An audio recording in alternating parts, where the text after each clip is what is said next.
Hello and welcome to Spectrum TV News at 2. I am Francis Edit, coming to you live from Uyo, the capital city of Akwa Ibom State. We'll take a look at the headlines. President Buhari to inaugurate Zuba Estate on Tuesday. Nigeria Labour Congress in Akwa Ibom State urges workers to participate actively in the International Workers' Day event today. Plus, France's President Emmanuel Macron faces Labour Day protests over divisive pension law. We will bring you details of the stories and more in a moment.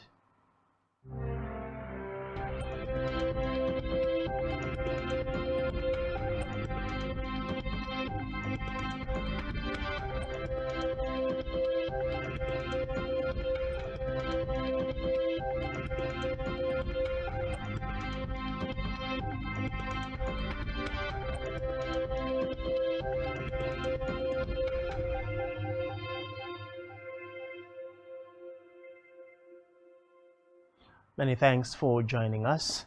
We begin this afternoon with Nigeria's leader, President Muhammadu Buhari, who will be performing the official opening of the Zuba Estate built by the Federal Housing Authority, which consists of 746 housing units, on Tuesday.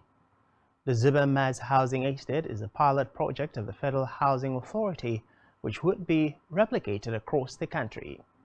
Reports say the estate is already serviced with completed standard infrastructure such as roads and drains, external water distribution network, servicing of blocks with underground cables.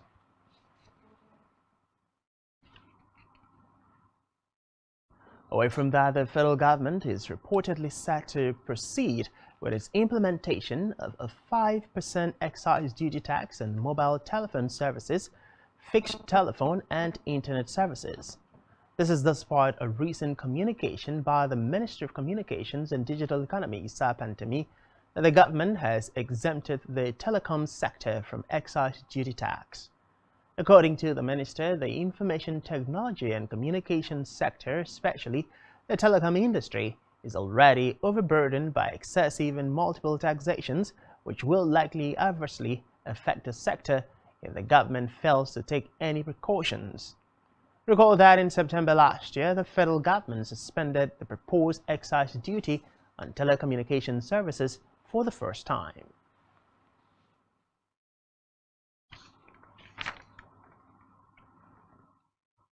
And while the federal government has given a breakdown of the $1.2 million spent on the bus fare to evacuate stranded Nigerians from war-torn Sudan to Egypt borders for onward airlifting to Nigeria. The permanent secretary of the Humanitarian Affairs Ministry and chair of the Situation Room on Evacuation of Nigerians from Sudan, Nasir Sani Gwanzo, gave the and 40 buses were procured for the proper evacuation of Nigerian citizens stranded in Sudan.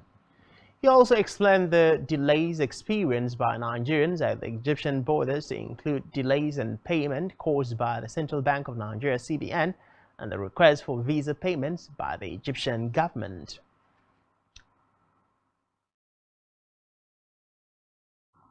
In the meantime, the chairman, Nigerians in Diaspora Commission, Abike Debiri, has said that the mission in Egypt was making arrangements for the payment of visa fees for stranded Nigerians at the border of the country.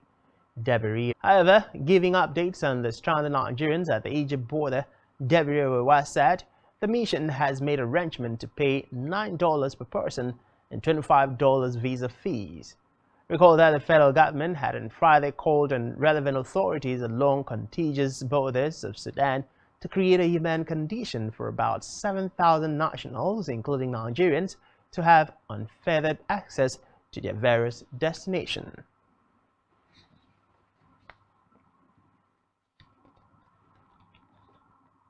And elsewhere, the federal government has blamed heavy rainfall and gridlock for the delay in the Ministry of Works and Housing. Ademola Kuti disclosed this in an interview with newsmen. Kuti assured motorists plying the route that the federal government was determined to complete the project but cannot give an exact date due to the weather.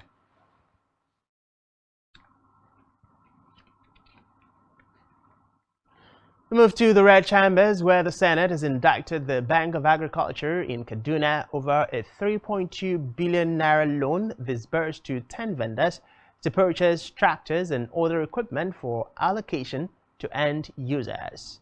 The indictment was a sequel to the 2016 report of the Auditor General of the Federation. The management of the bank was indicted for being unable to account for 3.2 billion naira disbursed to 10 vendors out of the 3.6 billion naira provided in 2015 by the federal government through the bank. The Senate, after the adoption of the report of the committee, asked for the recovery of 3.2 billion naira from the 10 vendors. Recall that the Ministry of Agriculture, in a separate development, the presidency has released its 90-page fact sheet chronicling the high points of President Muhammadu Buhari-led government as it winds down on May 29. According to a statement signed by the Special Advisor to the President on Media and Publicity, Femi Adesina, the fact sheet highlighted the 37 bills signed into law, 12 executive orders, several infrastructure projects, bilateral agreements, fiscal reforms, as well as the appointment and election of eminent Nigerians into the leadership of several global organizations. The fact sheet further highlighted other infrastructural gains in terms of power, roads, healthcare, 161 kilometers stretch of rail lines crisscrossing the nation.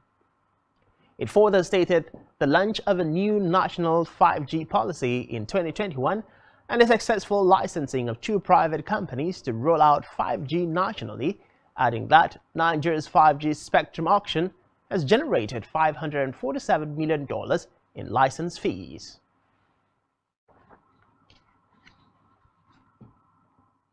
In another development, Nigerian Labour Congress and the Civil Society Coalition, under the urges of Citizens Democratic Movement, hold the election petitions brought before them. The movement, comprising several civil society and youth organizations, said these in commemoration of the World International Workers' Day marked today. They insisted that the Independent National Electoral Commission (INEC) had allegedly damaged the country's democracy with poor judgment showing at the just concluded elections. State to come out en masse to participate in the event to mark the International Workers' Day today. The NLC chairman, who gave the charge while speaking with newsmen, said all issues affecting workers in the state would be tabled before the state government at the event. According to him, the NLC had extracted commitments from the incoming governor on prioritizing issues affecting workers in the state. The event, which is currently ongoing, is in celebration of the workers and their numerous contributions to nation building. Meanwhile, the Nigerian Union of Teachers and UT in the state have called off the strike they embarked on from April 25, 2023 over alleged Away from that, the National Executive Council (NEC) of Nigeria Union of Petroleum and Natural Gas Workers (NUPENG) has called on the federal government to ensure that the local refineries are put into full operation before an important policy such as the removal of petrol subsidy would be taken in the interest of the generality of Nigerians. The union, in a statement jointly signed by the National Anti-Union Behavior and Employment Tactics of some indigenous and multinational employers who have turned the Nigerian local content law into ambits of slavery and precarious employment rather than a source of fulfilling employment and empowerment for teeming qualified young Nigerians. A statement explained that the union would no longer condone unwarranted attacks, intimidation, and burning of their petroleum trucks operating in the South region of the country.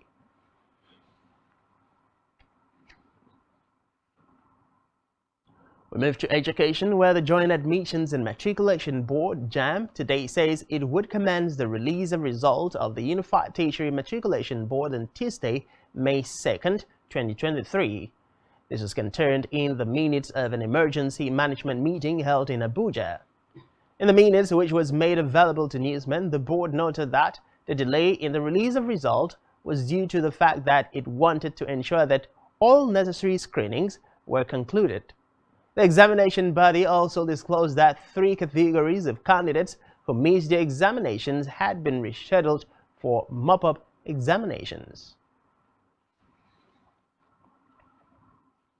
We move now to Africa, where airstrikes have reportedly pounded Sudan's capital, Khartoum, despite a truce aimed at allowing civilians to flee. Reports say the fighting intensified even as the warring sides said they would extend the truce by another 3 days. According to reports, Army Commander Abdel al-Burhan and Rapid Support Forces (RSF) Chief Mohammed Hamdan Dangalo are in disagreement about plans to include the RSF into the army, noting that the generals agreed to an extended humanitarian truce which did not hold after intensive diplomatic efforts by neighboring countries. However, the army said it remains unclear on what they will do in their next. Meanwhile, the United Nations World Food Programme (WFP) says it will immediately lift the suspension of its operations in Sudan that was put in place after the tragic deaths of its team member. Executive Director WFP Cindy McCain on Twitter said the organization is rapidly resuming its programs to provide the life-saving assistance in which many needs.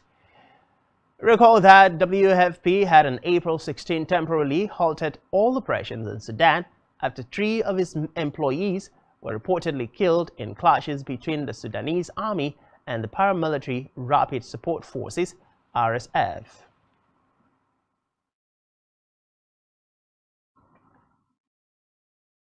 On the foreign scene, France's President Emmanuel Macron is reportedly facing more nationwide protests today as it seeks to steer the country on from a divisive pension law that has sparked anger and one of the biggest challenges to his second mandate. Unions and the oppositions are hoping for a mass turnout at the May Day rallies to continue expressing their dissatisfaction on the pension overhaul. Recall that last month he signed a law to raise the retirement age from 62 to 64, despite months of strikes against the bill. Has advised Ukrainians living under Russian occupation to accept Russian passports for their safety. Dmytro Lubinets made this known in an interview with newsmen, noting that citizens who obtain a Russian passport will be able to officially return it and live a normal life once Ukraine takes back its territories. According to Lubinets, a decree signed by the Russian President Vladimir Putin allowing the deportation of residents of the temporarily occupied territories of Ukraine is not aimed at deporting Ukrainians, but at legalizing forced passportization that takes place on the territories under Russian occupation.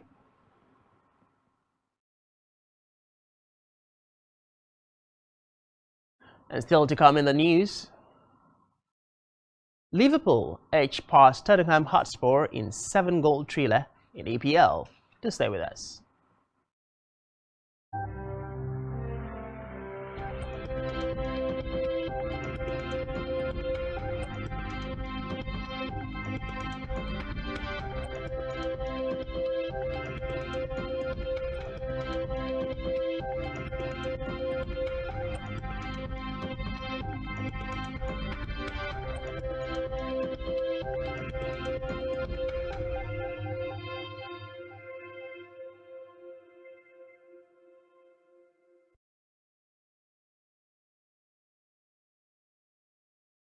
Many thanks for staying with us, and now to the rest of the news stories.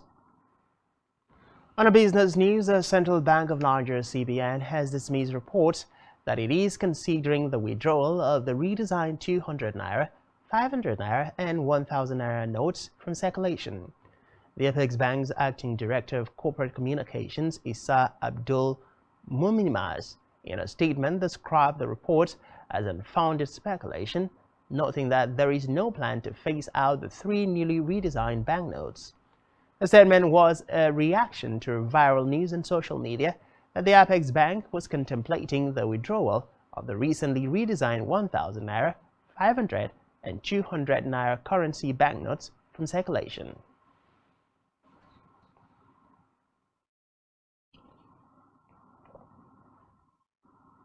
Meanwhile, the total amount of demand deposits has reportedly dropped by 210 billion naira between January and March 2023 as Nigerians make huge withdrawals from deposit money banks.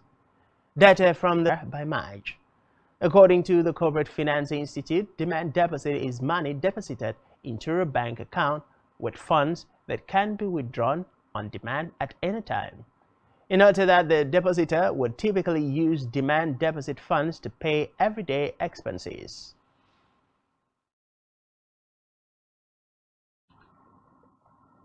In health, the nutrition and public health specialist Dr. James Oloyede has said that those that drink coffee and water are likely to live longer and have a lower risk of dying from chronic diseases like type 2 diabetes, heart disease, liver, and endometrial cancer.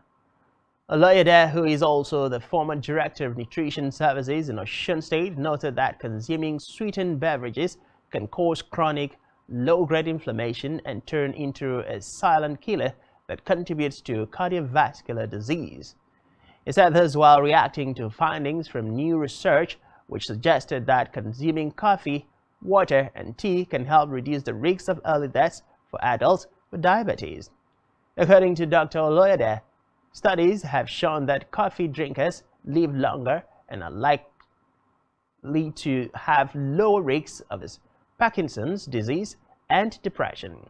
He advised people to take 3 to 4 cups, but not more than 400 milligrams consumption of caffeine.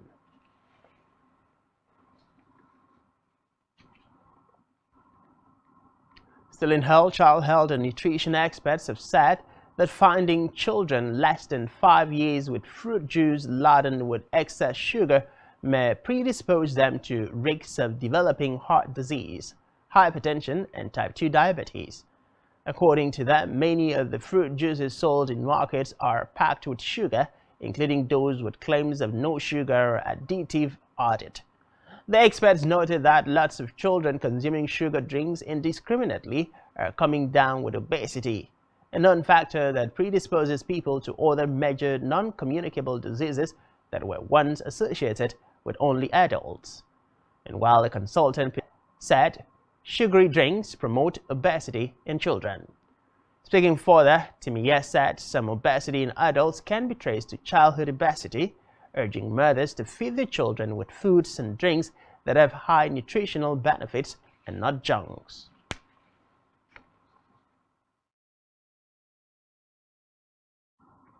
In sports, Diogo Jota's injury time winner gave Liverpool a dramatic victory at Anfield after Tottenham locked on course to salvage a point despite going 3 goals behind inside 15 minutes.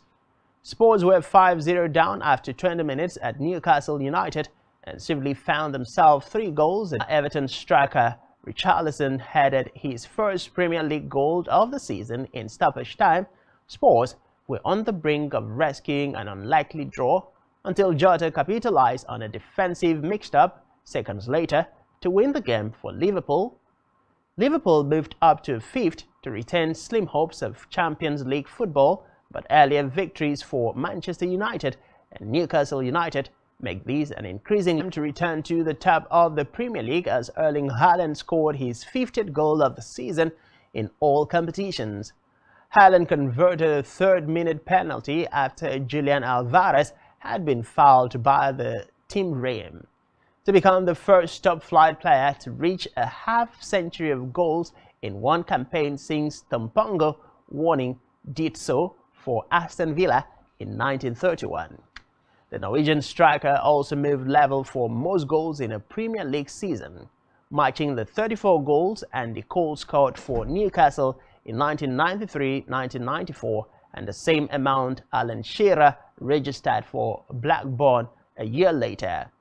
However, Fulham grabbed a 15-minute equalizer with their first attempt of the match as Carlos Vinicius powerfully shot past Ederson after Harry Wilson had headed the ball into his path. But the hope Manchester City, who regained their lead in the 36 minutes, through Alvarez's superb strike from 25 yards out.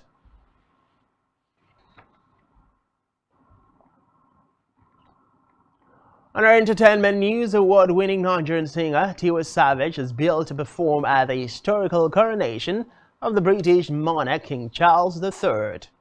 Tiwa Savage will be joining celebrities such as Steve Winwood, DJ Pete Tong, Lang Lang, Lucy, Paloma Faith, and Ollie Morse to thrill guests at the coronation concert. Reports say she is the first and only Nigerian artist to receive an invitation to perform at a foreign royal coronation ceremony. King Charles III, who is ascending the throne following the passing of his mother, Queen Elizabeth II, last year, will officially be coronated alongside Queen Consort Camilla on Saturday, May 6, 2023, at Westminster Abbey. The coronation concert and big lunch will take place on Sunday, May 7, 2023.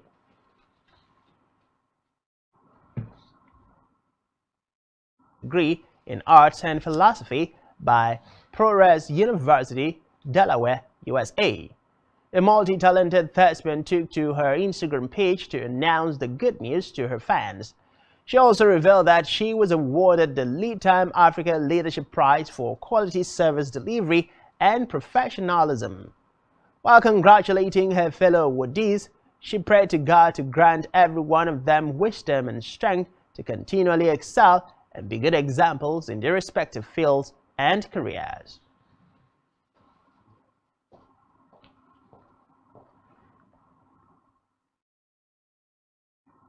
And that's all we have for you this time. Do ensure to follow us on social media and subscribe to our YouTube channel, all of which you can find on our website, Spectrum TV. Workers' Day, and enjoy the rest of a prosperous new month of May.